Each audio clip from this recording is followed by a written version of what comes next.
आई आज मुंबईमध्ये बैठकांची सुरुवात होते. दक्षिण मध्य मुंबईचा आढावा तुम्ही घेताय.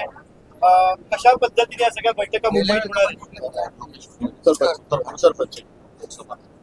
गेल्या वेळेस देखील उत्तर पश्चिम लोकसभेचा आढावा घेतला होता मी.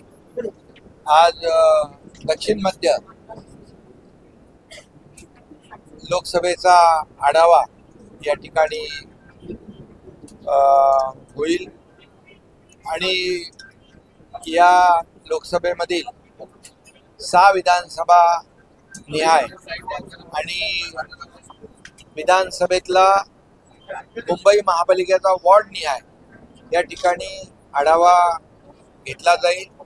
यामध्ये कार्यकर्त्यांना देखील तिथली परिस्थिती काय आहे, तिथलं समीकरण काय आहे, तिथले पदाधिकारींच्या नेमणुका, गटप्रमुख बुथप्रमुखांच्या नेमणुका आणि या संदर्भामध्ये याद्यांच्या बाबतीमध्ये देखील मतदार याद्या या बाबतीमधील देखील जी काही माहिती आहे किंबहुना त्या विधानसभा निहाय मतदारसंघ किंबहुना एक मुंबई महापालिकेचा वॉर्ड निहाय तिथली परिस्थिती याचा आढावा या बैठकीमध्ये घेतला जाईल आणि कार्यकर्त्यांना मार्गदर्शन केलं जाईल. तसं निवडणुका शिवसेनेला काही नवीन नाही आहे.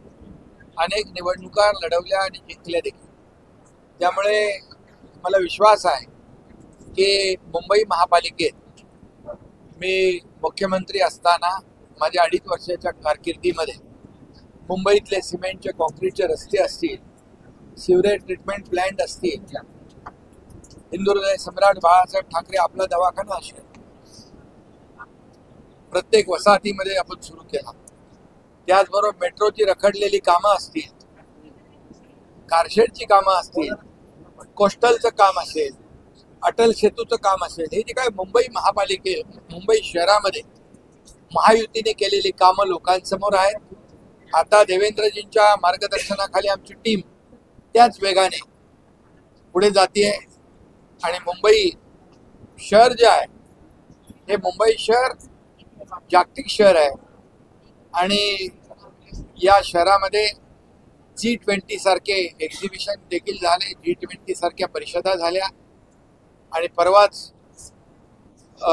ब्रिटनचे UKचे प्रधानमंत्री देखील मुंबईला येऊन आदरणीय प्रधानमंत्री नरेंद्र मोदीजींच्या बरोबर काही करारनामे देखील केले आणि त्याला पहिल्यांदा मुंबईला प्राधान्य दिलं आणि म्हणून मुंबईचं जे वैभव आहे, मुंबईचं जे महत्त्व आहे हे किती मोठं आहे हे यावरून स्पष्ट होत आहे. त्यामुळे आम्ही केलेलं जे महायुतीने केलेलं काम 2.5-3 वर्षामध्ये जसं त्याची आम्हाला पोचपावती विधानसभेच्या निवडणुकांमध्ये लँडस्लाईड विक्ट्रीने मिळाली, तशीच पोचपावती येणाऱ्या मुंबई महापालिकेच्या निवडणुकीमध्ये देखील महायुतीचाच भगवा फडकल्याशिवाय राहणार नाही हा विश्वास मला आहे.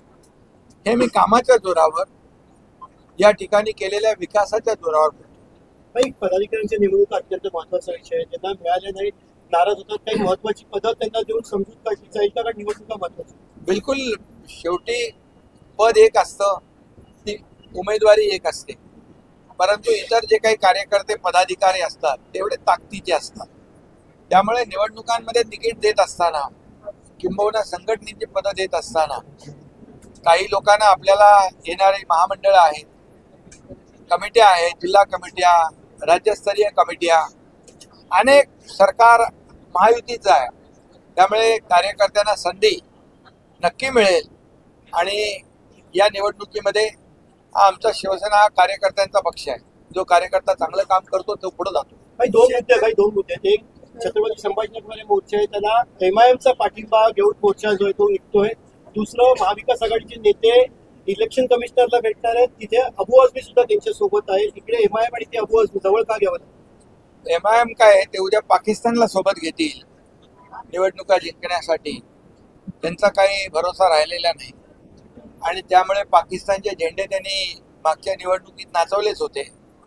दहशतवादी जे काही होते त्यांच्या कबरी देखील सजवण्याचं काम मागच्या वेळेस त्यांनी केलं होतं. त्यामुळे त्यांना निवडणुका जिंकण्यासाठी जे जे काही करता येईल ते करू शकतात, कारण त्यांनी बाळासाहेबांचे विचार 2019ला सोडलेले आहेत. सर, मुख्यमंत्री पदाच्या पदावर मुख्यमंत्री पदाचे आहे ते घटनात्मक नाही आहे असं छत्रपती संभाजीनगरमध्ये उद्धव काय ठाकरे म्हणाले? मुख्यमंत्री पदावरती टीका केलेली आहे की ते घटनात्मक नाहीये. जेव्हा मी मुख्यमंत्री होतो तेव्हाही ते म्हणत होते हे घटनाबाह्य पद आहे, हे घटनात्मक नाही.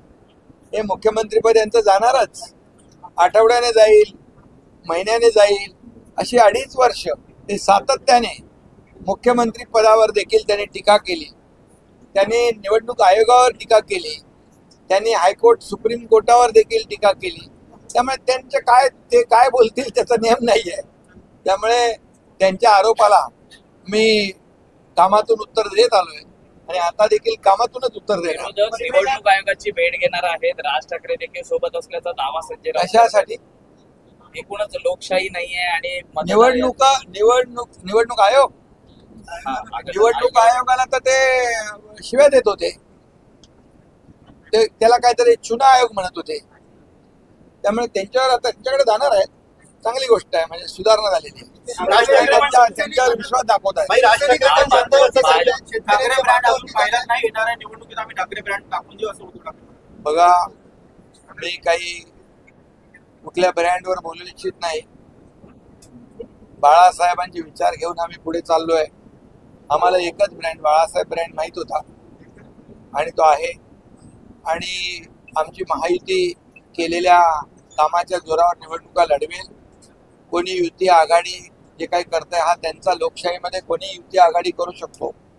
परंतु मला विश्वास आहे की केलेल्या कामाच्या जोरावरच महायुती जिंकणार आणि महायुतीचा उद्धव ठाकरेंनी छत्रपती संभाजीनगरमध्ये अंबरडा आणि आसूड याची मोर्चाची घोषणा केली होती. काय त्यांनी अंबरडा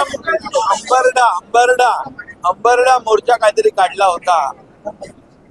मला वाटतं या ठिकाणी 32,000 कोटीचं पॅकेज महायुतीने जाहीर केलं आणि त्याची प्रक्रिया सुरू झाली. मला वाटतं त्यांना याची माहिती नसावी म्हणून त्यांनी हंबरडा मोर्चा काढला. परंतु हंबरडा फोडताना माणसाच्या चेहऱ्यावर दुःख असतं, रडू असतं. ते हसत हंबरडा मोर्चा त्यांनी काढला. चेहऱ्यावर हास्य होतं आणि हातामध्ये काय आसूड होता. त्यांनी आसूड म्हणजे त्यांनी ज्या ज्या काही चुका केल्या मुंबईमध्ये, कोविडमध्ये, खिचडीमध्ये, डेड बॉडी बॅग मध्ये, आपल्या कुठल्याही मिठी नदीमध्ये, रस्त्याच्या कामांमध्ये ज्या चुका केल्या त्यांनी स्वतः आसूड मारून घ्यायला पाहिजे होता. त्यासाठी मला वाटतं आसूड आणला.